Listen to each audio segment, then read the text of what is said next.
इस्लाम क्या कहता है। मेरे अजीजों, बुर्के के खिलाफ लड़ने वाले इन जाहिलों को पता नहीं है हमारी बच्चियों को अगर बुर्का पहनाया गया तो इसलिए नहीं कि उनको हम दूसरा मकाम देते हैं, इसलिए कि उनको हम कीमती समझते हैं। हर ऐरा गैरा नत्थु खेरा औरतों की तरफ नजर न उठाए, इसलिए कि इंसानों के अंदर जिस्मानी ख्वाहिशात ऐसी हैं। और ये तो बेवकूफ़ी की बात है ना, इन खवातीन को पता नहीं जो आज सड़कों पर निकली हुई पड़ोस मुल्क की खवातीन थी, मेरा जिस्म मेरी मर्जी, मुझे जैसा चाहे वैसा करने दो। तुम्हें पता नहीं है मेरी बहनों, दुनिया तुम्हें कुत्तों से भी ज्यादा गंदा देखना चाहती है।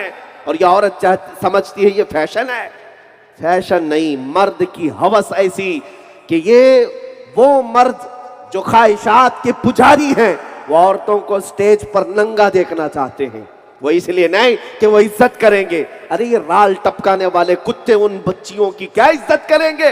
वो सिर्फ और सिर्फ अपनी ख्वाहिशात नफसानी की तकमील चाहते हैं, सिर्फ और सिर्फ अपना जिस्मानी सुकून चाहते हैं, जिसके लिए नौजवान लड़कियों के लिबास को निकाल दिया गया। हाफ लिबास में आओ, खट लिबास में आओ, इसलिए नहीं कि ये बहुत बड़ा फैशन है, बल्कि कुछ ऐसे हवस के पुजारी तुम्हें नंगा देखना चाहते हैं। और ये बच्चियां समझती नहीं, इनको ऐसा लगता है कि ये मुआशरे का फैशन है। फैशन नहीं, ये जानवर बनाना चाहते हैं। जब किसी लड़की का रेप होता है, आज भी कुछ लोग चीखते हैं, चिल्लाते हैं, रेपिस्ट को मौत की सजा होनी चाहिए। ये जिसके घर की बच्ची के साथ ऐसा हो जाए, उसकी माँ से या उसके बाप से पूछो तो वो तो कहते हैं रेपिस्ट जानी अगर मिल जाए तो हम उसे टुकड़े कर देंगे, हम उसे मार देंगे, हम उसे जला देंगे। तुम्हारे जो जज्बात हैं आज सुनो, लेकिन इस्लाम ने जब ये कहा कि जो बलात्कार करेगा, इस्मतदरी करेगा, उसे संसार कर दिया जाएगा, उस जानी को हमेशा के लिए खत्म कर दिया जाएगा। दुनिया को ऐसा लगा था कि इस्लाम बड़ी सख्त सजाएं देता है, इस्लाम में जारहियत है, तशद्दुद है, लेकिन वही जब तुम्हारे घर की बेटी के साथ हो जाए तब तुम भी कहते हो कि उस रेपिस्ट को मारना चाहिए, जलाना चाहिए। फर्क सिर्फ इतना है कि तुम सिर्फ अपनी बेटियों की इज्जत जो सोचते हो, मेरा मुस्तफा है जो पूरी कायनात की बेटियों की इज्जत का ख्याल करता है। सुभान अल्लाह। कायनात की बेटियों की इज्जत का अगर ख्याल किसी को है तो वो ताजदार मदीना की जात है। जानते हो, नबी पाक सल्लल्लाहु ताला अलैहि वसल्लम की बारगाह में एक नौजवान आया और कहने लगा मुझे जिना की इजाजत चाहिए। मैं आज आपसे खिताब कर रहा हूं, मुझे पता है हजारों का मजमा यहां पर, सरों पर टोपियां, चेहरों पर दाढ़ियां लेकर के आया है। आप में नमाजी भी हैं और हिजाजी भी हैं, गाजी भी हैं, मुजाहिद भी हैं, सब हैं, लेकिन बहुत सारा यहां पर डिपार्टमेंट का भी एक अमला मौजूद है, प्रशासन भी है, बहुत सारे लोग यहां पर हैं। मैं आज खुल करके बताना चाहता हूं, आप भी सुनो नबी पाक सल्लल्लाहु ताला अलैहि वसल्लम की तारीफ, मुस्तफा करीम सल्लल्लाहु ताला अलैहि वसल्लम के कैरेक्टर क्या थे, अखलाक क्या थे। और ऐसे अजीम इंसान पर जब कभी कोई उंगली उठाता है तो उसके साथ होना क्या चाहिए, आप अपने एतबार से इस चीज का फैसला करें। एक नौजवान आया और कहा मुझे जिना करने की इजाजत दी जाए, किसी औरत के साथ मैं बलात्कार करूं। नबी पाक सल्लल्लाहु अलैहि वसल्लम सहाबा के साथ बैठे हैं, सहाबा गुस्से में आ गए, कहा ये हुजूर के पास आकर ऐसी इजाजत मांगता है। मगर मेरे नबी रहमतुल लिल आलमीन, सहाबा से कहा बैठ जाओ, उसको आने दो, आने दो। तुम और हम हो तो मार करके भगा दें कि ऐसे मजमे में क्या पूछने आ गया। लेकिन वो एक बद्दू शख्स, एक देहात का रहने वाला, वो जब नबी से ऐसा सवाल किया तो मेरे आका ने करीब बुलाया, कहा जिना करने की इजाजत चाहते हो? कहा हाँ मेरी ख्वाहिश है। तब हुजूर ने फरमाया अच्छा मेरे चंद सवालात का जवाब दे दो। कहा कि कुछ लोग तुम्हारी मां से जिना करना चाहते हैं, क्या तुम इस बात को पसंद करते हो? कहा या रसूल अल्लाह आप कैसी बात कर रहे हैं, क्या मैं अपनी मां से जिना की इजाजत किसी को दे दूंगा? हुजूर ने फरमाया अच्छा तेरी बहन के साथ करना चाहते हैं, तू राजी है इस बात पर? उसने कहा नहीं मैं हरगिज इजाजत नहीं दूंगा मेरी बहन के साथ कोई कुछ कर ले। कहा तेरी फूफी के साथ? तेरी खाला के साथ, तेरी बेटी के साथ, किसी तेरे खानदान की औरत के साथ कोई दूसरा जिना कर ले, इसकी तू इजाजत देगा? उसने कहा हरगिज नहीं, मेरे खानदान की एक औरत के साथ भी मैं बुरा देख नहीं सकता। तब मेरे आका सल्लल्लाहु अलैहि वसल्लम ने उस नौजवान को समझाया, जैसे तेरी कैफियत है, जब तू अपने घर की बेइज्जती नहीं देख सकता, तो जब तू किसी औरत से जिना का इरादा कर रहा है, यकीनन वो भी किसी की बेटी होगी या माँ होगी या बहन होगी, वो भी बर्दाश्त नहीं कर सकता। ये मेरे आका सल्लल्लाहु ताला अलैहि वसल्लम के अखलाक करीमाना थे। अगर जिना जैसी नहुसत को मुआशरे से खत्म किया है तो अपने प्यारे अखलाक से खत्म किया है। सिर्फ संसारी से नहीं, सिर्फ जो है कोड़े मार करके नहीं, लोगों के दिलों को पिघला करके, उनको करीब करके। वरना आओ पुलिस डिपार्टमेंट वाले पूरी ताकत झोंक ले और शराबियों को खत्म करके दिखाएं, शराब को खत्म करके दिखाएं। सबको पता है शराब पीने के बाद शराबी क्या क्या करता है, औरत को मारता है, घर के पैसे बर्बाद करता है। अरे सड़कों पर आप लिख करके लगाते हो क्या, डोंट ड्रिंक एंड ड्राइव, क्यों? शराब पी करके गाड़ी मत चलाओ, कानून है ना हमारे मुल्क का। क्यों? इसलिए कि सबको पता है शराब के नशे में ये गाड़ी चलाएगा, ठोकेगा, खुद भी मरेगा, किसी और को भी मारेगा। नशा में गाड़ी नहीं चला सकता, सब आपको पता है। लेकिन मैं कहता हूं लाओ खत्म करके दिखाओ निजाम के जरिए से। मेरे आका सल्लल्लाहु ताला अलैहि वसल्लम मदीने तैयबा में जब तशरीफ लाए, करीब 10,000 सहाबा हैं, 10,000 सहाबा हैं। हुजूर पाक सल्लल्लाहु ताला अलैहि वसल्लम ने पुलिस नहीं बनाई, हुजूर पाक के पास अभी फौजी भी नहीं थे। हजरत अनस कहते हैं उनकी उम्र उस वक्त 10-12 साल की थी, शराब उस वक्त हराम नहीं थी, सब प्याले भर भर करके पीते थे। हजरत अनस कहते हैं मैं शराब खाने में शराब सप्लाई किया करता था, मटके भर भर करके लोगों को पिलाता था। हजरत अनस कहते एक शाम थी जब मैं शराब का प्याला भर करके ग्राहक को जो आए होते थे शराब खाने में, उनको पिलाने के लिए सर्व कर रहा था, सप्लाई कर रहा था। अचानक बाहर गलियों में आवाज आई, या अय्युहल मुस्लिमून हुर्रिमतिल खमरु क़ाल रसूलुल्लाह, ऐ मुसलमानों अल्लाह के रसूल ने फरमाया शराब आज से हराम हो गई। हजरत अनस कहते हैं जिसके हाथ में जो प्याला था वहीं से पटक दिया, जिसके मुंह से लगा था वहां से उसने छोड़ दिया। अरे वो 50-50 साल पुरानी शराब पीने वाले लोग थे, एडिक्ट थे, लेकिन एक आवाज कान में आई मेरे मुस्तफा की। और वहां हजरत अनस ये कहते बैठे हुए लोगों ने ये भी नहीं सोचा कि जा करके हुजूर से तस्दीक कर ले, वेरिफिकेशन कर ले, सही में आपने कहा है या नहीं कहा। आया तो ऐलान करने वाला दूसरा था, ऐलान सुन करके सहाबा ने मटके तोड़ दिए, प्याले पटक दिए, होंठ से लगी हुई शराब को थूक दिया। हजरत अनस कहते हैं वो तारीख मुझे याद है मदीने की, जब पूरे मदीने की गलियों में और नालों में अगर कोई चीज बह रही थी वो शराब बह रही थी। न पुलिस के जरिए, न फौज के जरिए, न डंडे के जरिए, न कोड़े के जरिए, ना मेरे आका सल्लल्लाहु ताला अलैहि वसल्लम ने अपने लबहाए मुबारका से एक फरमान जारी किया और वो सारी की सारी शराब मदीने से खत्म हो गई। उस दिन से लेकर 1400 साल हो गए, आज तक मदीने में शराब नहीं आई। ये इनकलाब मेरे आका का है। दुनिया को पता नहीं है, दुनिया अब ये समझती है कि ये कौन सी बड़ी बात है, शराब तो नॉर्मल चीज है, कॉमन चीज है, पी लेने से क्या होता है। हाँ, आज हमारे बच्चों को भी और दूसरों को भी पिलाने के लिए ये फार्मूला अपनाया जाता है, शराब नहीं बियर पियो। अरे मियाँ इसके 70 नाम दे दो, नशा जिसमें आए वो हराम है, तुम 1000 नामों के साथ ले आओ। हम मिस्र जा रहे थे तो प्लेन में सर्व किया जा रहा था एक कैन, और एयर होस्टेस ने वो सबको दिया, हमको भी दे रही थी, और कहा कि क्या है, कहा क्रेजी वाटर। क्रेजी वाटर नया नाम सुन रहे, पानी भी पागल होता है। हाँ, बगल में बैठे हुए पैसेंजर ने कहा कि असल में ये वाइन है, शराब ही है, इसको बहुत ज्यादा रिफाइन किया गया है, इस नाम से इसको सर्व किया जाता है, ज्यादा नशा नहीं आता। ज्यादा नशा नहीं आता, बिल्कुल रिलैक्स होकर के आप सफर कर सकते हैं। ये दुनिया को धोखा देना है।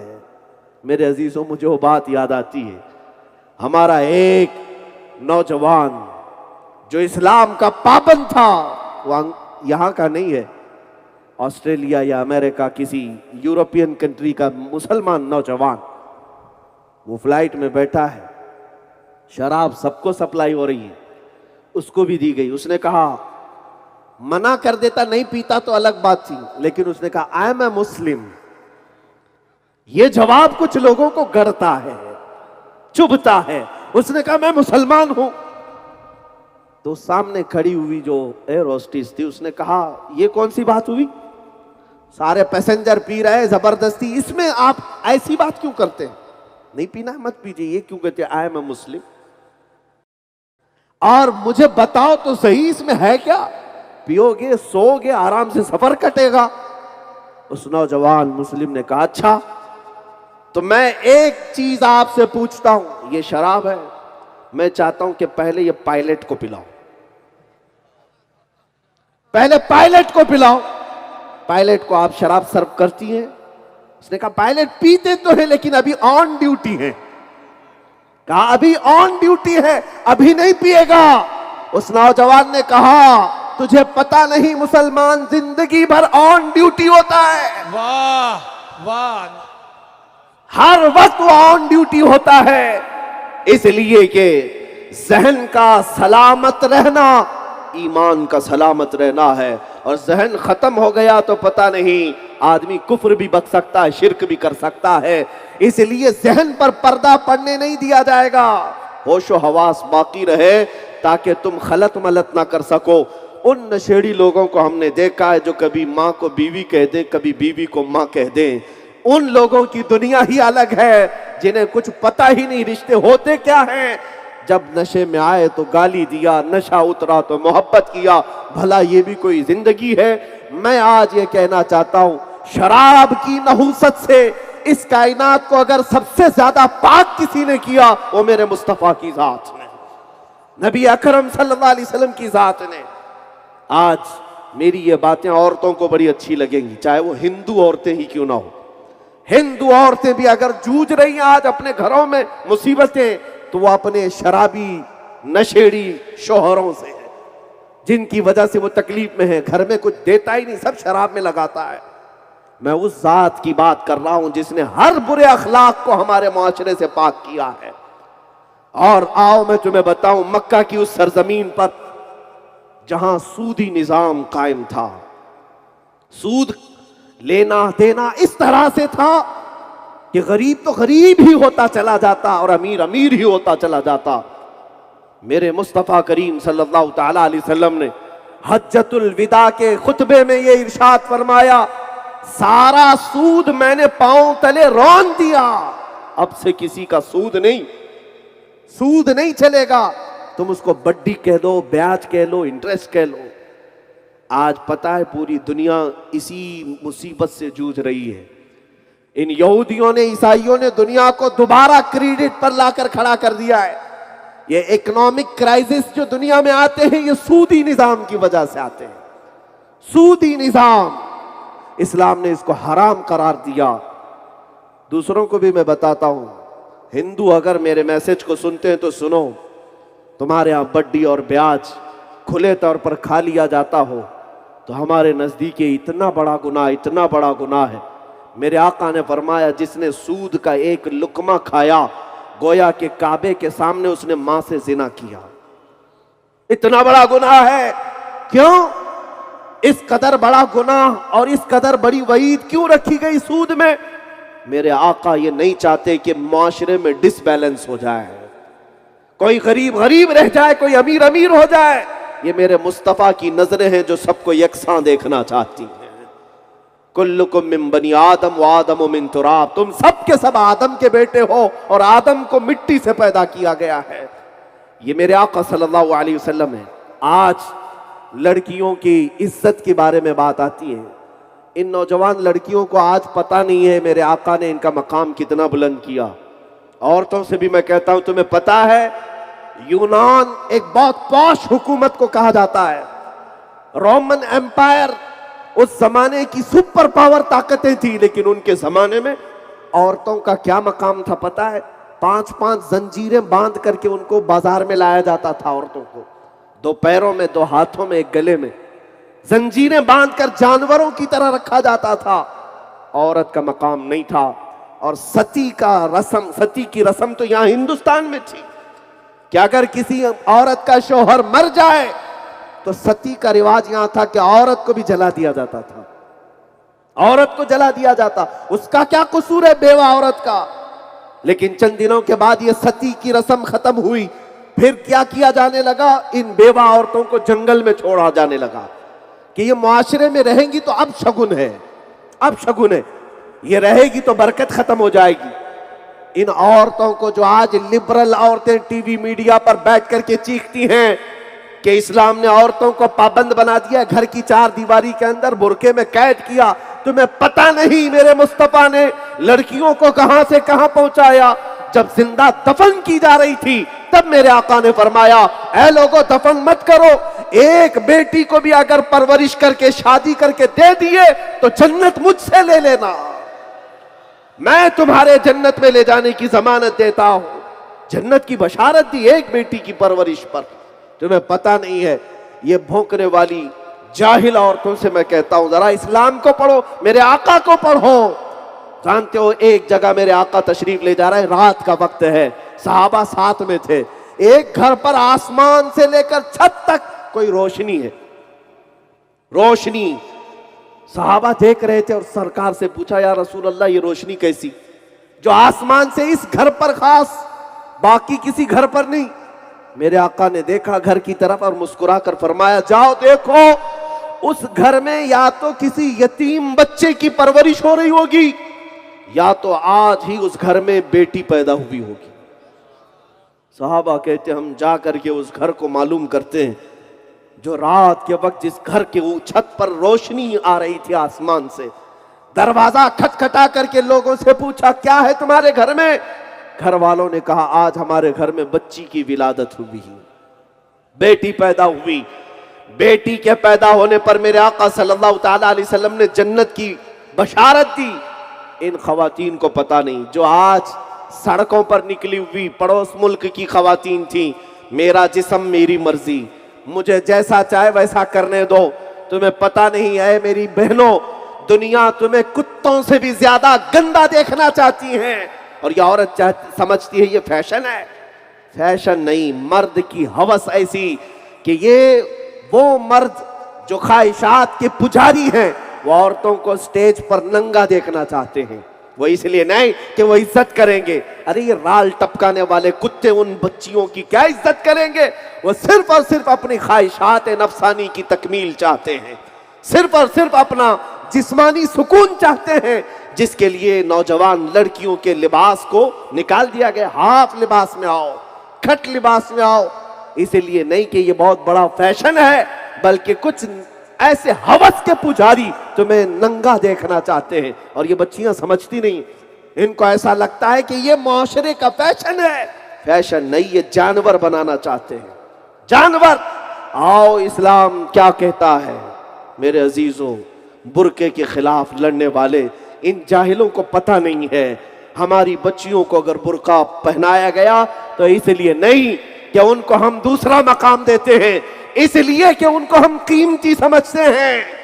हर ऐरा गैरा नत्थु खेरा औरतों की तरफ नजर न उठाए, इसलिए कि इंसानों के अंदर जिस्मानी ख्वाहिशात ऐसी हैं। और ये तो बेवकूफ़ी की बात है ना, बेवकूफ़ी की बात है। ये कहते हैं कि तुम अपनी निगाहें नीची रखते क्यों नहीं? अगर हम औरतें हाफ लिबास में आती हैं, कट लिबास में आती हैं, तुम ऐसी नज़रों से तुम्हारी नज़रों की खता है, उलमा को कोसती हैं या जो भी इनको बोलने आए उसी को उल्टा हमला करती हैं। ये कैसी बेवकूफ़ी की बात है। तुम पेट्रोल और आग करीब में रखती हो और कहती हो आग को दूर जलना चाहिए, आग को दूर जलना चाहिए। ऐसा नहीं होता मेरे अजीजों। आपको पता है कुरान पाक मुकद्दस किताब है, उसको गिलाफ लगाते हैं कि नहीं लगाते? गिलाफ लगाते हैं। खाने काबा मुकद्दस मकान है, खाने काबा पर गिलाफ लगाया जाता है। क्यों? काबे को ठंडी लगती है, काबे को गर्मी लगती है जो काला कपड़ा ओढ़ाया जाता है, या मजार पे चादर डाली जाती? क्यों? क्या औलिया को ठंडी और गर्मी लगती है? नहीं, गिलाफ और चादर इसलिए डाला जाता है कि उनकी अजमत शान बताई जाए। काबे का गिलाफ उसकी शान बताता है, कुरान का गिलाफ उसकी शान है, मज़ारात की चादर उनकी शान है। इसी तरह मेरी माँ और मेरी बहन का बुर्का उसकी शान है, उसकी शान है, अजमत शान है। नबी पाक सल्लल्लाहु ताला अलैहि वसल्लम के वो अखलाक करीमाना मैं तुम्हें बताना चाहता हूं मेरे अजीजों। कायनात के सबसे आला अखलाक पर अगर कोई दुनिया में आया वो मेरे मुस्तफ़ा की जात है। जॉर्ज बर्नार्ड शॉ की बात मैंने किया। सर थॉमस एक अंग्रेज मुफक्किर है, वो कहता है काश मैं मोहम्मद सल्लल्लाहु अलैहि वसल्लम के जमाने में पैदा होता और उनको अपने करीब से देखता तो मैं उनके पाँव को धो करके पीता। और इतना ही नहीं, हमारे देश के मोहनदास करमचंद गांधी वो खुद लिखते हैं कि अगर कभी मुझे अपने अंदर यकीन, कॉन्फिडेंस लेवल पैदा होता है तो प्रोफेट मोहम्मद सल्लल्लाहु अलैहि वसल्लम की तालीमात पढ़कर पैदा होता है। Confidence level. और सरोजनी नायडू का नाम भी सुना होगा, वो खुद कहती है कि आज तक दुनिया में अगर किसी के इनकलाब का असर बाकी है तो सिर्फ मोहम्मद अरबी का है। सुभान अल्लाह, सुभान बात सच्ची है। गैरों ने जो पढ़ा है वो कहा भी है। ये चंद भौंकने वालों को अगर छोड़ दें तो मैं उन लोगों की भी एक लंबी फहरिस्त रखता हूं जिनका मेरे दीन इस्लाम से ताल्लुक तो नहीं है, लेकिन मेरे आका की मोहब्बत में सरशार होकर उन्होंने नगमे भी सुनाए। वो हमारे दीन से ताल्लुक नहीं रखते। जॉर्ज बर्नार्ड शॉ का नाम सुना होगा, बहुत बड़ा एक फिलोसफर था, एक बहुत बड़ा मुहक्किक दानिश्वर गुजरा है अंग्रेज। जॉर्ज बर्नार्ड शॉ लिखता है कि आज के दुनिया में जितने मसाइल हैं, भुखमरी हो, खुदकुशी हो, जिना हो, चोरी हो, डकैती हो, इन सब को अगर कोई हुकूमत हो या कोई क़ियादत सही कर सकती है तो सिर्फ मोहम्मद की क़ियादत है सल्लल्लाहु अलैहि वसल्लम। ये कौन कहता है? जॉर्ज बर्नार्ड शॉ की लिखी हुई चीज मौजूद है।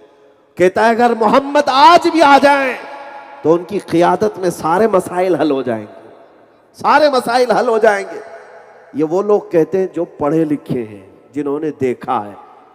इसलिए कि मेरे आका सल्लल्लाहु ताला अलैहि वसल्लम उस मक्का की सरजमीन में मबूस हुए थे जहां हर तरह की बुराइयां मौजूद थी, हर तरह की खराबियां।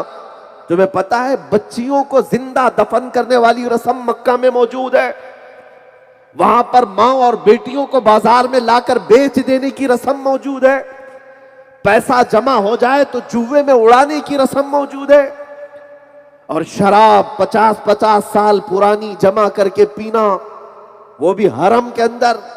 ये तमाम आदतें उनके अंदर मौजूद है। लेकिन 10 साल का अरसा नहीं गुजरा, 10 साल का अरसा नहीं गुजरा। जो डकैत थे, जो चोर थे, मक्का के हालात बड़े मशहूर थे। वहां के हालात में कैसा इनकलाब आया। एक अरब ने आदमी का बोलबाला कर दिया, खाक के जर्रों को हमदोशे सुरैया कर दिया। खुद न थे जो राह पर औरों के हादी बन गए, क्या नजर थी जिसने मुर्दों को मसीहा कर दिया।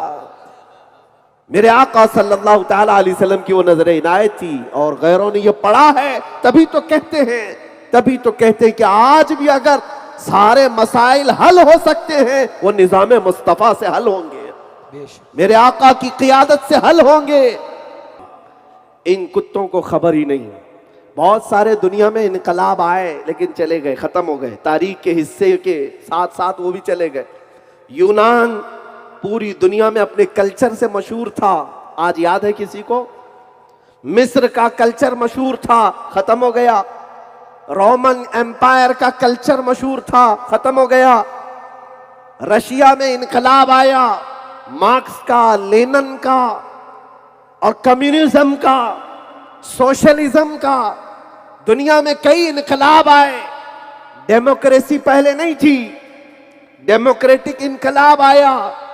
लेकिन बहुत सारे इनकलाब, ये जो रेवोल्यूशन आए 100 साल, 200 साल, 150 साल, 250 साल, उसके बाद तारीख के हिस्से में खत्म हो गए। लेकिन एक रेवोल्यूशन मदीने से उठा, मेरे आका सल्लल्लाहु अलैहि वसल्लम का लाया हुआ इनकलाब। ये जमाने की आंधियों के साथ खत्म नहीं हुआ, बल्कि आज हालत यह है कि उनके मानने वाले कभी कम नहीं हुए। जितनी आंधियां चलाई जाएंगे बढ़ते ही जाते हैं। इस्लाम की फितरत में कुदरत ने वो लचक दी है, जितना ही दबाओगे उतना ही वो उभरेगा। ये मेरे आका का इनकलाब है जो आज भी मौजूद है, आज भी मौजूद। मैं आज जो मैसेज दे रहा हूं उन लोगों को जो मेरी तकरीर सुनते हैं, वो आप में से नहीं, मैं मेरे आका सल्लल्लाहु अलैहि वसल्लम की तालीमात बता रहा हूं। जानते हैं उनके अखलाक करीमाना ये थे कि आपने फरमाया था कि रास्ते से तकलीफ की चीज हटा देना भी सदका है। वो कांटा बर्दाश्त नहीं करते, वो रास्ते में पत्थर बर्दाश्त नहीं करते, बल्कि मदीना तैयबा में उस वक्त अरबों का हाल था, तलवार लेकर चलते थे। हुजूर सल्लल्लाहु अलैहि वसल्लम के सामने एक साहब तलवार लटकाए अपने कंधे पर आ रहे थे, तलवार की नोक सामने थी। मेरे आका ने फरमाया तलवार की नोक पीछे कर लो, इसलिए कि मैं नहीं चाहता अमन के हालात में तलवार की नोक किसी की तरफ हो। ये मेरे आका की तालीमात थी, फरामीन है। वो तलवार की नोक भी अमन के हालात में दूसरों के सामने देखना पसंद नहीं करते। तुमने तो सिर्फ जिहाद को पढ़ा है ना, तुमने सिर्फ मेरे आका की जंगों को देखा है, लेकिन जो जंग हुई हैं, जिहाद हुए हैं, उसकी अपनी अलग तारीख है। और जिहाद का लफ्ज बोलने से मैं कभी न कतराता हूं न डरता हूं। अल्हम्दुलिल्लाह, मैं बरसरे ऐलान ये कहूंगा, मेरे आका सल्लल्लाहु अलैहि वसल्लम का जो पवित्र जिहाद है, मुकद्दस जिहाद है, उसको बदनाम करने की कोशिश मत करो दज्जाली मीडिया। तुम्हें पता नहीं है मेरे आका सल्लल्लाहु ताला अलैहि वसल्लम का ये जो जिहाद है, दुनिया की सारी जंगें एक तरफ, मेरे आका का जिहाद एक तरफ। तुम्हें पता नहीं वर्ल्ड की जो सबसे बड़ी जंगें हुई, आपको पता है ना, world war first, world war second, जंगे अजीम, दो जंगें हुई हैं दुनिया में बहुत बड़ी। वर्ल्ड वॉर फर्स्ट जो 1920 तक चली, खत्म हुई, उसमें 3 करोड़ लोग मारे गए हैं। कितने? 3 करोड़। और वर्ल्ड वॉर सेकंड जो हुई, दूसरी जंग अजीम, जिसमें बर्तानिया, इंग्लैंड, फ्रांस, जर्मन, इटली और तुर्की, फिर रशिया, ये सब के सब मुलविस रहे। दूसरी जंग अजीम में 5 करोड़ के करीब लोग मारे गए, बेघर हुए, जख्मी हुए। 3 करोड़, 5 करोड़। और दुनिया की आज भी जो जंगें हो रही हैं, लाओ, रशिया जो आज यूक्रेन पर हमला करके कितनों की जानें ले रहा है, तुम्हें नजर नहीं आता? मीडिया पर बैठ करके दलाली करने वाले तुम्हें नजर नहीं आता? अमेरिका अपने बम गिराकर इराकियों को कितना मार चुका, तुम्हें तादाद मालूम है? आज मुल्क शाम में 8 लाख बच्चे खत्म हो चुके, यमन के 50,000 से ज्यादा घर तबाह हो चुके, इराक में मैंने खुद अपनी आंखों से देखा बहुत बड़ा ग्राउंड जिस पे पहले बच्चे फुटबॉल खेलते थे, आज जाकर देखो तो कब्रों से भरा है, कब्रों से भर गया है। ये जुल्म की नई नई दास्तानें तुम लिखते हो और आओ मेरे मुस्तफा के जिहाद पे बात करते हो। मेरे आका 17 जंगों में शरीक रहे, 17 जंगों में 10 साल के अंदर 17 जंगें हुई। तुम्हारी एक जंग में 3 करोड़, दूसरी जंग में 5 करोड़, और आज भी चल रहे लाखों की तादाद में। तारीख क्यों नहीं पढ़ते? मेरे आका 17 जंगों में शरीक हुए और कुल 17 जंगों में दुश्मनों की तरफ से जो लोग मारे गए वो कुल 248 लोग थे। सिर्फ 250 की तादाद में पूरे 17 जंगों में लोग मारे गए, और फिर भी ये चीख रहे हैं जिहाद जिहाद जिहाद। दुनिया की ये सारी चीजें तुम्हें नजर नहीं आती? कितनों की जाने यहां पर ये दबंग लोग ले चुके। आज जिसके पास ताकत है उसे कोई दहशतगर्द नहीं कहेगा। अमेरिका जो चाहे कर ले, रशिया जो चाहे कर ले, इन भीगी बिल्लियों की जुबान से कभी नहीं निकलता कि रशिया आतंकी हमले कर रहा है, रशिया यूक्रेन को दबा रहा है। कोई नहीं कहेगा ये मीडिया पर बैठा हुआ, इसको वार कहेंगे, आपसी जंग कहेंगे। और कहीं किसी मुसलमान का नाम आ जाए, चाकू भी नजर आई, तो आतंकवाद है, दहशतगर्द है। ये दुगली पॉलिसी, ये डबल रोल, ये मुनाफिकत का चेहरा, जिसकी वजह से तुमने आज जहर भर रखा है, पूरे हिंदुस्तान में जहर भरा हुआ है। मेरे अजीजों, मैं हिंदुओं से भी कहूंगा कि जब कभी कोई बात सुनो तो पहले उसकी तहकीक करो। व्हाट्सएप यूनिवर्सिटी पर ईमान मत लाओ। ये जो व्हाट्सएप से गश्त करती हैं खबरें, जिस चीज को घुमाया जाता है यहां पता ही नहीं चलता। मैंने बहुत दिन पहले ही सुना था, ये व्हाट्सएप में फैलाने वालों का हाल ऐसी ही है कि एक बादशाह के घर में उसकी जो मलिका थी वो बड़ी खुश थी। वो मलिका से क्या हुआ था, उस मलिका की जो खादिमा थी, उस खादिमा ने आकर के कहा, बहुत खुश थी।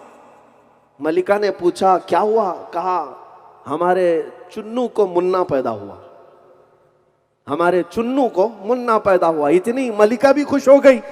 बादशाह आया, पूछा क्या हुआ, कहा हमारी जो धोमन है ना खादिमा, उसके घर में चुन्नू को मुन्ना पैदा हुआ। बादशाह बड़ा खुश, कहा कि मिठाइयां लाओ, मेरी बेगम खुश है तो मैं भी खुश।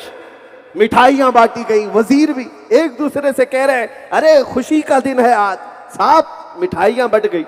एक अक्लमंद वजीर ने पूछा बादशाह से, बादशाह सलामत साहब मिठाइयां खा लिए, सब जगह खबर चल रही है खुशी की, बताएं तो ये आखिर कौन है ये चुन्नू और ये कौन है मुन्ना।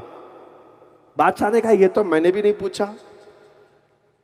कहा पूछता हूं, बेगम से जाकर पूछा कि ये कौन है। बेगम कहती मैंने भी नहीं पूछा। वो खादिमा से मैंने भी नहीं पूछा। वो धोबन आएगी तो मैं पूछ के बताती हूं चुन्नू का मुन्ना कैसे पैदा हुआ।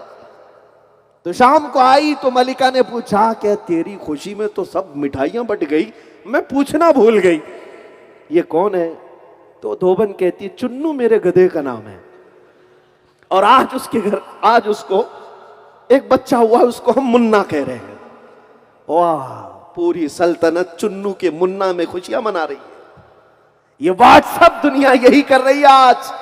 किसी को ये बात पड़ी नहीं कि तहकीक कर लें कहां से आई वीडियो, किसी को ये बात पड़ी नहीं है कहां से आई ये खबर, नहीं, बस फैलाए जाओ, फैलाए जाओ। इस दुनिया में मेरे अजीजों, आप ये आतंकी मीडिया से भी बचो, दज्जाली मीडिया से भी बचो। ये जो जहर फैलाने वाले व्हाट्सएप, सोशल मीडिया, फेसबुक, इससे भी बचो। क्योंकि कुरान का हुक्म है जब कोई फासिक तुम्हारे पास खबर लाए तो उसकी तहकीक करो, उसकी तहकीक करो, वरना बाद में शर्मिंदगी उठानी पड़ेगी। यह बात मैं इसलिए अर्ज कर रहा हूं कि नबी पाक सल्लल्लाहु ताला अलैहि वसल्लम के उन अच्छे अखलाक को छुपा दिया, और इस दज्जाली मीडिया ने सिर्फ और सिर्फ दुनिया को यह बावर कराने की कोशिश की कि सिर्फ जंगें ही होती हैं इस्लाम में, सिर्फ जंगें। हाँ, इन्हें पता नहीं है। मैं इसीलिए आपको देख रहा था कि आप एक नारे में जो हाथ उठा रहे हैं, लब्बैक या रसूल अल्लाह में हाथ लहरा रहे हैं। मेरे अजीजों, मैं एक जुमला उनसे भी कहूँगा, या आशिकाने मुस्तफ़ा के अपने नबी के लिए हाथ उठ सकते हैं तो जालिमों की कलाई तोड़ने के लिए भी उठ सकते हैं। अगर नारे के लिए उठ सकते हैं तो किसी जालिम का पंजा पकड़ने के लिए भी उठ सकते हैं। यह और बात है कि आज तुम्हारे सब्र का और हमारे सब्र का इम्तिहान लिया जा रहा है, और हमारे ईमान का इम्तिहान लिया जा रहा है। हम इस मुल्क के वफादार शहरी हैं, हम इस मुल्क की सरजमीन को खून खराबे में नहीं देखना चाहते। यहां फसाद होगा, कत्ल गारत होगी तो इसमें हमारा भी घर जलेगा, पड़ोस का भी घर जलेगा। जंगों में कभी अमन नहीं होता, फसाद होने पर कभी सुकून नहीं होता, लेकिन कुछ आतंकी ऐसे हैं जो पूरे मुल्क को आग में झोंक देना चाहते हैं। मैं प्रशासन से भी बार बार कहता हूं, मैं बार बार डिपार्टमेंट से भी कहता हूं, ये निहत्ते जो नौजवान प्रोटेस्ट के लिए उतरते हैं, 100-150 को पकड़ करके अंदर करने से बेहतर है उन भौंकने वाले कुत्तों को क्यों नहीं पकड़ते, जिनकी वजह से पूरा माहौल खराब होता है। ना तुम सदमे हमें देते, ना हम फरियाद यूं करते हैं। बात तो सही है कि जब कभी कोई आवाज उठाता है तो हम बेकरार होते हैं। और बताओ इस डेमोक्रेटिक कंट्री में हमारी नाराजगी के इजहार का और तरीका क्या है? सब तो आंखें बंद करके बैठे हुए हैं, इसलिए तो ये बच्चे सड़कों पर आते हैं। प्रशासन और पुलिस डिपार्टमेंट अगर वक्त पर अपना काम कर ले जाए, जितने भी नफरत फैलाने वाले चिंटू हैं इन्हें पकड़ लिया जाए, और जितने भी मीडिया में भोंकते हैं, एक बात मैं आपको कहता हूं, ये गुस्ताखी करने वाले ये सेकंड दर्जे के हैं, ये शराबी हैं।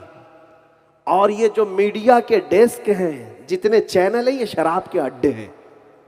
शराबी को मार देना ये हल नहीं। शराब के अड्डे जब तक चलते रहेंगे, दूसरे शराबी आते रहेंगे, पीते रहेंगे।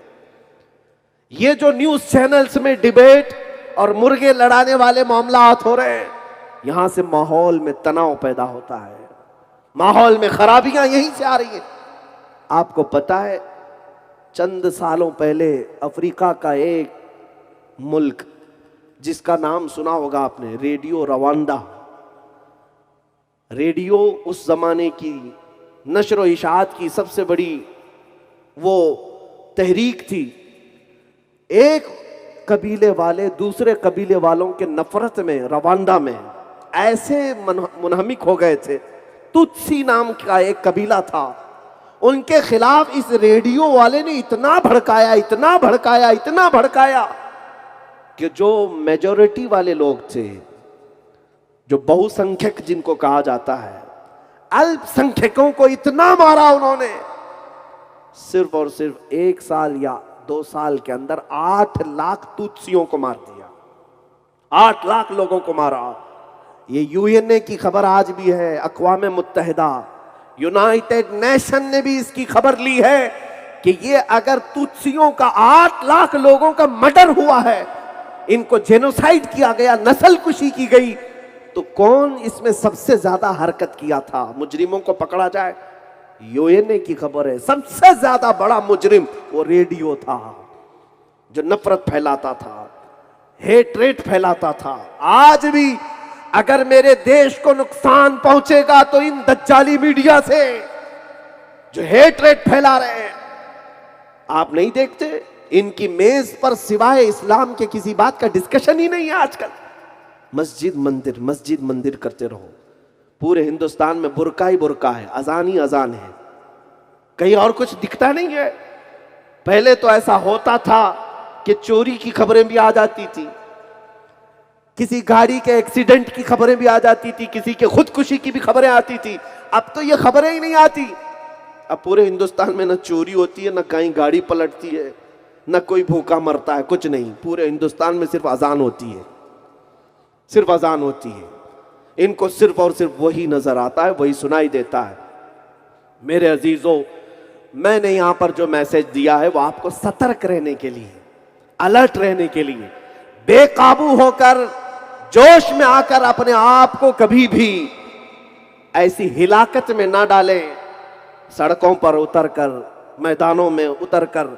इसलिए कि अब एक थ्योरी ये भी जमा हो रही है कि जब तुम 10,000 की तादाद में आओगे तो 50-100 आतंकी गुंडे भी उसके अंदर आएंगे और वो तुम्हारे इस एहतजाज को, प्रोटेस्ट को वायलेंस में बदल देंगे।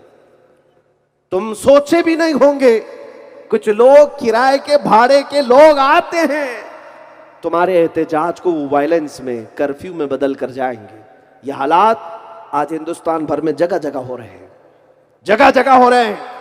इसलिए आज सतर्क रहो, अलर्ट रहो। तुम्हारी जान इतनी हल्की भी नहीं कि उतर करके तुम किसी ऐरे गैरे के हाथ में दे दोगे। ये जान है तो मेरे मुस्तफा के लिए है। मरेंगे इंशाअल्लाह, हुजूर के नाम पर मरेंगे।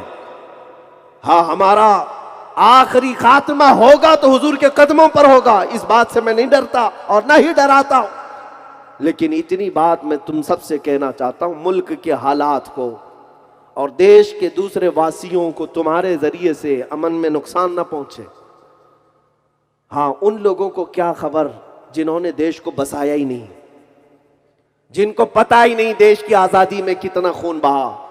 तुम्हें पता है हमारे पुरखों, हमारे आबा व अजदाद के 30,000 उलमाए किराम की लाशें कश्मीर से लेकर दिल्ली तक हर दरख्त पर लटकती थी। और एक दो दिन का ये इनकलाब नहीं था। 1857 से 1947 1947 तक 90 साल के संघर्ष के बाद इस देश को आजादी मिली। लाखों लोग खून बहा चुके हैं यहां पर, और जिन संघियों का, जिन आतंकियों का इसमें कोई हिस्सा ही नहीं, उन्हें क्या इस बात की कीमत मालूम। जो घर बनाया होता है उसे अपने घर की फिक्र होती है, और जिसको मुफ्त में मिला है वो इसी तरह फिर से फसाद मचाना चाहता है। उनको खबर नहीं इस चीज की, लेकिन तुमको तो पता है ये देश मेरे ख्वाजा का देश है, ये देश मेरे कुतुबुद्दीन बख्तियार काकी का है, यहाँ साबिर अलाउद्दीन भी है, मेरे आला हजरत भी हैं। मैं इस देश का गद्दार नहीं, वफादार हूं। लेकिन साथ में ये बात याद रखे, मैं जमीन पर चलता हूं, जमीन पर चलता हूं तो मेरी हर सांस पर मेरे मुस्तफा की मोहब्बत साथ चलती है। हाँ, मैं पुलिस डिपार्टमेंट या दूसरे लोगों से कहता हूं, आप इतने लोग हमसे कहते हैं क्यों इतना भड़कते हैं, क्यों इतना जोश में, या आप आक्रोश दिखाते हैं। कुछ लोगों के जहन में ऐसी बात है, हम कहते हैं मियां हमने कभी आज तक हिंदुस्तान में रहने वाले 200 से ज्यादा धर्म वालों के धर्म को नहीं छेड़ा, सबको आजादी है। हिंदुओं की किताबें जितनी भी मुकद्दस है, सनातन धर्म हो, आर्यन हो, बौद्ध हो, जैन हो, मैंने सब पढ़ा है। यहाँ क्रिश्चियन भी हैं, सिख भी हैं, वो भी हमने पढ़ा है, इनकी किताबें भी हमने देखी है, सबकी मुकद्दसात। हमारी वो फील्ड नहीं है कि इन सब के पास जा जा करके छेड़छाड़ करें। सब तो यहां साथ रह रहे थे, लेकिन अगर हमारा गुस्सा उबलता है तो इसलिए कि हमने कभी राम के मुतालिक चरित्र पर बात नहीं की, हमने कृष्णा के चरित्र पर बात नहीं की, हमने कभी गौतम बुद्ध के बारे में बात नहीं की, हमने कभी गुरु नानक के चरित्र के बारे में बात नहीं की, हमने कभी यहाँ के मुकद्दसात के बारे में बात नहीं की। तो तुम कौन से कुत्ते हो जो मेरे मोहम्मद अरबी पर भौंकते हो? तुम्हें क्या हक बनता है मेरे दीन पर उंगली उठाने का? जब हम किसी दीन और धर्म पर बात नहीं करते, तुम अपने दीन में जैसे रहना हो रहो, हमें क्या फर्क पड़ता है। मगर इतनी बात कान खोल करके सुन लो, तुम हिंदू रहो, तुम क्रिश्चियन रहो, तुम यहूदी रहो, तुम ज्यूज हो, तुम सिख हो, बौद्ध हो, जैन हो, आर्यन हो, सनातनी हो, मुझे इससे गरज नहीं। लेकिन इतनी बात कहूंगा, जिस धर्म में भी रहना है मेरे नबी से छेड़छाड़ मत करो। नबी ये करम की जात पर अगर उंगली उठाओगे तो फिर हम जवाब भी देंगे। इसलिए कि अगर तुमने ये समझ रखा है कि ये कौम सिर्फ बिल्डोजर से डर जाएगी, अगर ये कौम सिर्फ लाठी डंडों से डर जाएगी, तो चंगेज भी करके देख चुका है, हलाकू भी करके देख चुका है, यजीद भी करके देख चुका है, लाखों बच्चों को हमारे कत्ल करके भी देख चुका है। बगदाद, गरनाता, मिस्र, ट्यूनिस, लीबिया, मराकश, सारे शहरों को उजाड़ करके जालिमों ने देख लिया है। उस वक्त जब इस्लाम नहीं मिटा था, तो इस नशेड़ी हुकूमत से भी मेरे दीन का कुछ नहीं होगा। नारे तकबीर, नारे रिसालत, नारे रिसालत, पत्ती पत्ती फूल फूल।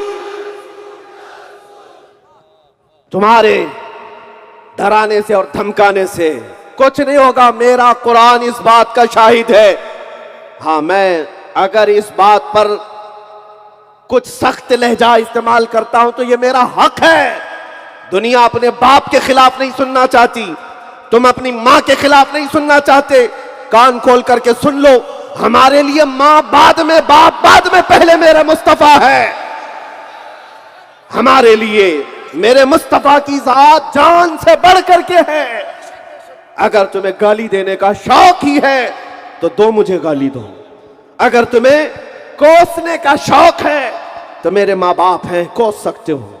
गालियां देना है तो मेरे खानदान को। लेकिन इतनी बात है, हो सकता है मैं समझौता कर लूं, मैं माफ कर दूं और खामोश बैठूं, अखलाक का मुजाहरा कर सकता हूं। लेकिन मेरे नबी की शान में गालियों के बाद खामोश बैठना यह अखलाक नहीं, ये बुज़दिली है, बेगैरती है, बल्कि हुजूर के अखलाक पर कोई उंगली उठाए जवाब देना ही ऐने अखलाक है। बेशक बेशक बेशक। यही ईमान है, ये हमने सीखा है। और मैं यहां पर ये बात अर्ज करूं, मेरा दीन कल भी ना रुका था, आज भी नहीं रुकेगा और सुबह क़यामत तक नहीं रुकना है। हाँ, हम किसी को छेड़ नहीं रहे, साफ ये बात कर रहा हूं। मैंने ये यकीन दहानी भी कराई है कि मुझे किसी कौम को छेड़ना नहीं है, किसी भी धर्म वाले को जबरदस्ती ठेस पहुंचाना नहीं है। लेकिन अगर मुझ पर बीती हुई आफत को मैं बयान करूंगा तो ये मेरा कानूनी अधिकार है, ये मेरा कानूनी हक है। आज अगर मेरी जुबान तेज है तो सिर्फ इसलिए कि तुमने हमारे बच्चों को भी मारा, तुमने हमारे घर लूट लिए, तुमने बिल्डोजर से सबको गिरा दिया। हम तो देख रहे हैं, कश्मीर जल रहा था, बर्मा जल रहा है, त्रिपुरा जल रहा है, आसाम में क्या से क्या ना हुआ, सब तो देख ही रहे थे। कहां हमने आवाज उठाई? लेकिन हर चीज पर खामोशी नहीं रखी जा सकती, हर चीज पर चुप्पी नहीं रखी जा सकती।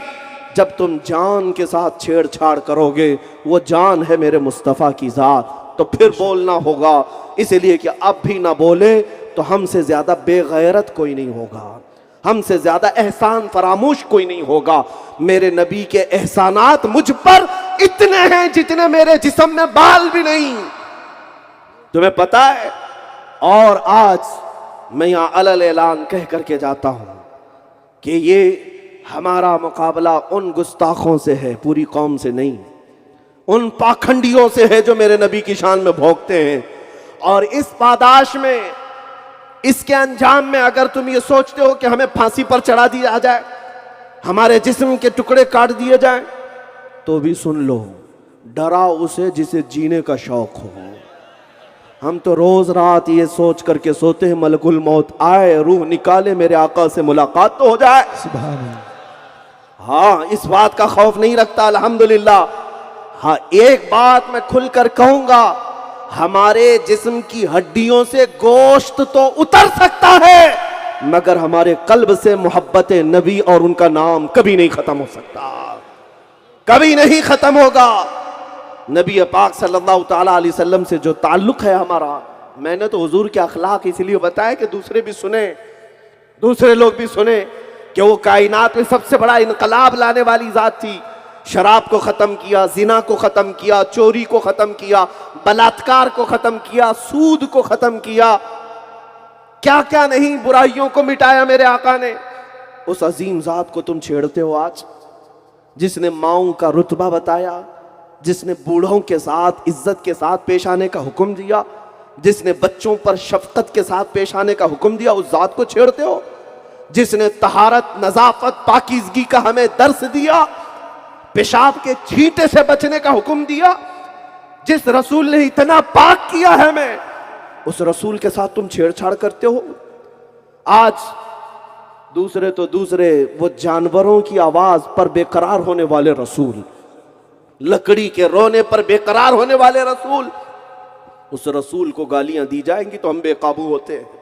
हमें दर्द होता है, हमें तकलीफ होती है इस बात की कि उस नबी पाक को जब हम याद करते हैं, और रात भर मुसल्ला बिछाकर हम निकम्मों के लिए रोया करते, हम गुनहगारों के लिए रोया करते, मेरे बाद आने वाली उम्मत को मौला तू माफ करते। हम गुनहगारों के लिए जो रसूल रोया करते, कब्र में जाकर रोए, मेराज में मेरे रब की बारगाह में हमारी बख्शिश का सवाल करते रहे, उस रसूल पर अगर तुम भोंकोगे तो हम छोड़ेंगे। मेरे अजीजों, आज मेरा मैसेज यही है, जो जान मांगो तो जान दे दे, जो माल मांगो तो माल दे दे, मगर ये हमसे कभी ना होगा, नबी का जाहो जलाल दे दे।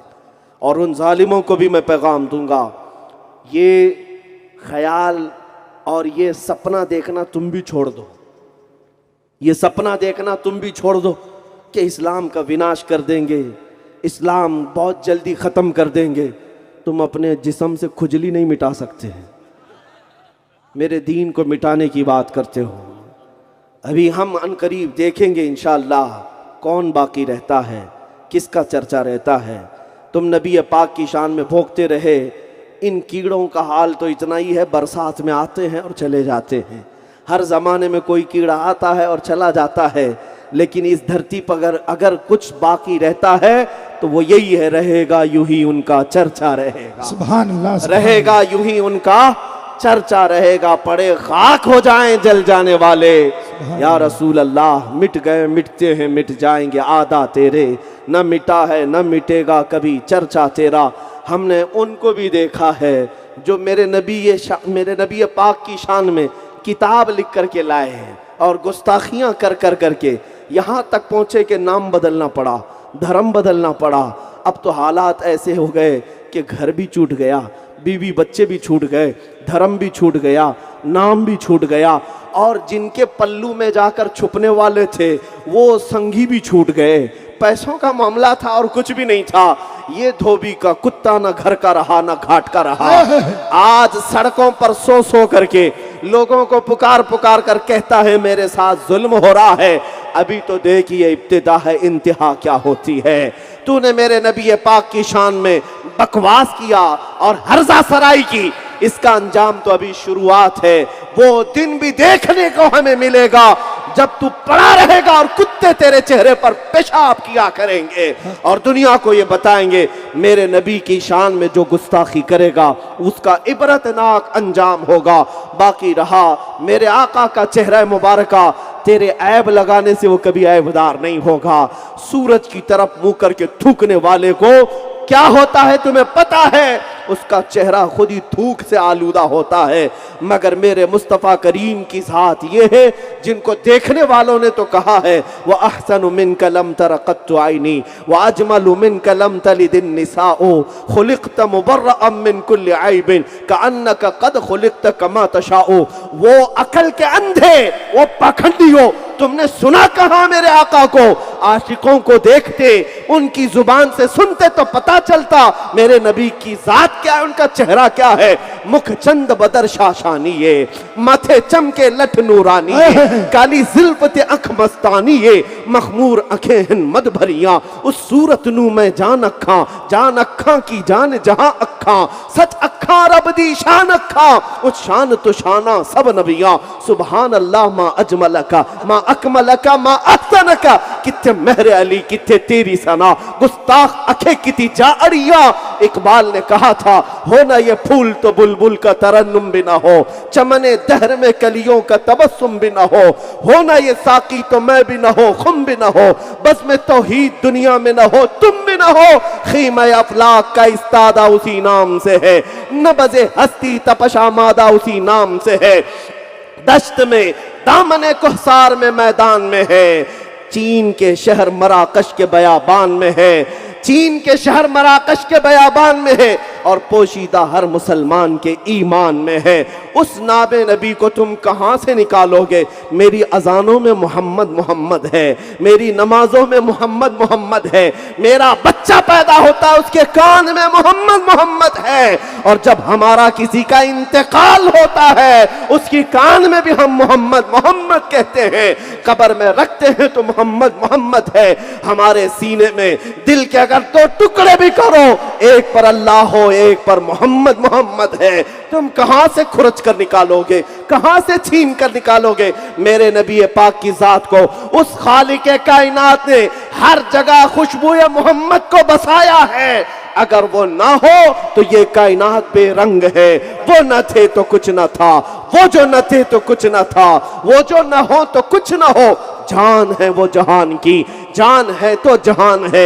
मेरा मोहम्मद हाशिर है, मेरा मोहम्मद खातिम है, मेरा मोहम्मद आकिब है, मेरा मोहम्मद फातिह है, मेरा मोहम्मद कासिम है, मेरा मोहम्मद फातिह है, मेरा मोहम्मद मोमिन है, मेरा मोहम्मद मुती है, मेरा मोहम्मद मुज़क्किर है, मेरा मोहम्मद अब्तही है, मेरा मोहम्मद हिजाजी है, मेरा मोहम्मद करशी है, मेरा मोहम्मद तिहामी है, मेरा मोहम्मद मक्की है, मेरा मोहम्मद मदनी है, मेरा मोहम्मद करीब है, है, मेरा मोहम्मद ताहा है, मेरा मोहम्मद यासीन है, मेरा मोहम्मद मुसम्मिल है, मेरा मोहम्मद मुदस्सिर है, मेरा मोहम्मद शकूर है, मेरा मोहम्मद मुनीब है, मेरा मोहम्मद मक्की है, मदनी है, कुल जहां उसके कदमों में है। तुम कहां कहां से नोच कर निकालोगे? सुन लो कान खोलकर, मैं मानता हूं ऐ अक्ल वालों, मेरा मोहम्मद खुदा नहीं है, मगर दिलों में ये नक्श कर लो कि वो खुदा से जुदा नहीं है।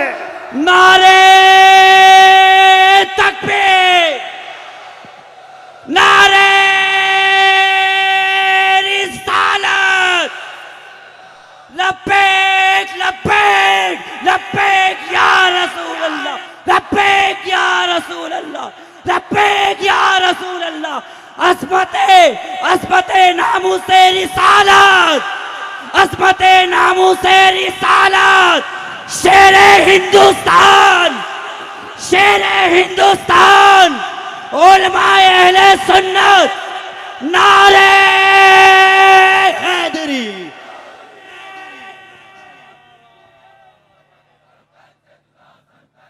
बस मेरे अजीज हो, मैं अपने इख्तिताम पर हूँ। जलसे का इख्तिताम करीब है। मैं अब और ज़्यादा देर आपको इस मैदान में नहीं बिठाऊंगा। बस इस अहद के साथ, वैसे मुझे भी अब ख़त्म करके अपनी भी तैयारी करनी है। मैं मसरूफ़ भी था और आपको पता है कि लोमड़ी के बच्चे ने 17 तारीख को बुलाया, हमने नहीं बुलाया। पहला एक वक्त था रमज़ानुल मुबारक का, हमने 17 रमज़ान को बुलाया था। और पता नहीं खुदा की कुदरत ऐसी कि वो जालिम कुत्ता फिर 17 को ही बुलाना है। लेकिन उस वक्त भी दुनिया देख रही थी, आज भी दुनिया देखती है, और पता चलेगा कौन हलाली है और कौन हरामी है। ये बात पता चलेगी। मेरे नबी की शान कल भी थी, आज भी और हमेशा रहेगी।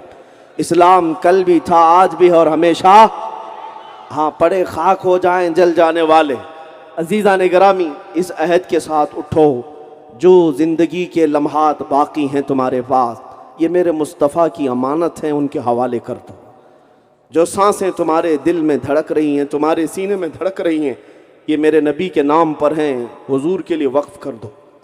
आज तुम बदल सकते हो, सिर्फ तुम्हारे बदलने की देर है। जिस दिन तुम बेदार हो गए और हुजूर की सच्ची ग़ुलामी में आ गए, तुमने महसूस कर लिया कि जीना है तो मेरे नबी की तरह जीना है। मुझे हुजूर के अखलाक पसंद हैं, दुनिया के मक्कारों के अखलाक नहीं। दुनिया जिसको फैशन कहती है, मैं उस चीज़ को नहीं मानता। कायनात का सबसे हसीन चेहरा आमिना के लाल का है, मुझे पता है, आपको भी पता है। तो सबसे हसीन और सबसे बुलंद अखलाक वाले के पीछे चलना अक्लमंदी है, या जहन्नम की तरफ बुलाने वाले मुजरा करने वालों की तरफ चलना अक्लमंदी है। लिहाजा ऐ मेरे अजीज बच्चों, नौजवानों, तुम्हारा आज इम्तिहान है। तुम अपने इम्तिहान में खरे उतरो, अपने नबी के वफादार बनो, अपने नबी पाक के सच्चे अखलाक को अपना लो। झूठ, दगा, गीबत, फसाद, कत्ल, गारत, शराब, जुआ, नशा, औरतों की तरफ गलत निगाही, जिना, बलात्कार, इन तमाम चीज़ों को अपने मुआशरे से ऐसे ख़त्म करो, ऐसे ख़त्म करो जैसे कैंसर के फोड़े को ख़त्म किया जाता है, जैसे आग को दूर किया जाता है। इस तरह से अपने मुआशरे से इन बुराइयों को ख़त्म करो। और फिर दुनिया आज तुम्हारी तरफ देख रही है। ये भौंकने वाले मीडिया वालों को 1000 भौंकने दो, लेकिन तुम अपने अखलाक से साबित करके बताओ, सच्चे अखलाक किसी के हैं तो वो मोहम्मद के ग़ुलामों के सल्लल्लाहु अलैहि वसल्लम। मेरे आका सल्लल्लाहु अलैहि वसल्लम के अखलाक सबसे आला हैं। वो तुम्हारे अमल से मालूम होना चाहिए, सिर्फ और सिर्फ तुम्हारे जोश से नहीं, तुम्हारे अमल से। और तुम आज के दिन यहाँ से अहद करके उठोगे। गंदे गाने और फिल्मी दुनिया ने तुम्हें बर्बाद कर रखा है। इंटरनेट की दुनिया ने तुम्हारी आंखों को बेहया कर रखा है। तुम रात की तन्हाइयों में अपने इंटरनेट और मोबाइल के जरिए से अपने अखलाक को कत्ल किए जा रहे हो। गंदी तस्वीरें, गंदी फिल्मों में तुम अपना ईमान बर्बाद किए जा रहे हो। ऐ नौजवानों, ये दुनिया हमेशा की नहीं है।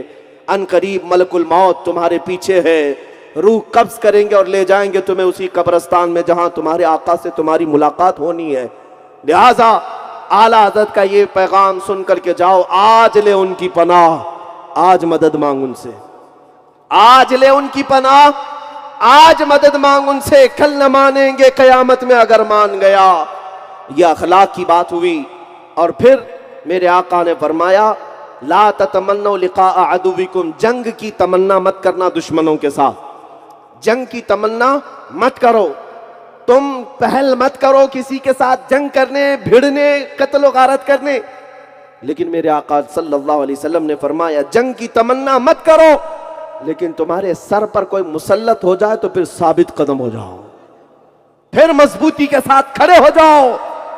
इसलिए कि दुनिया शायद ये समझती है कि सिर्फ और सिर्फ उनके ही यहाँ मर्द हैं, उनके ही यहाँ जवान हैं। उन्होंने कभी उन माओं को नहीं देखा जो खालिद बिन वलीद पैदा करती हैं, उन माओं को नहीं देखा जो सलाहुद्दीन पैदा करती हैं। हाँ इंशाअल्लाह अज़ीज़, आप में अगर इनकलाब आएगा तो इसी मुआशरे से सानी सलाहुद्दीन उठेगा, इसी मुआशरे से खालिद बिन वलीद का परतव और उनका गुलाम कोई आशिक उठेगा इंशाअल्लाह। बस बदलने की देर है। और दुनिया अगर जुल्म बहुत ज्यादा हो जाए तब भी अंजाम करीब होता है।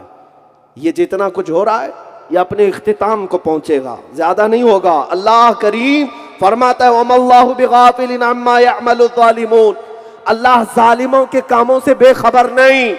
इन्नमा युअख्खिरुहुम, थोड़ा सा उनको ढील दे रहा है, लियौमिन तशख़सु फ़ीहिल अब्सार, उस दिन तक के लिए ढील देता है जब सबकी आंखें देखेंगी कि अल्लाह क्या करेगा, अल्लाह क्या करेगा।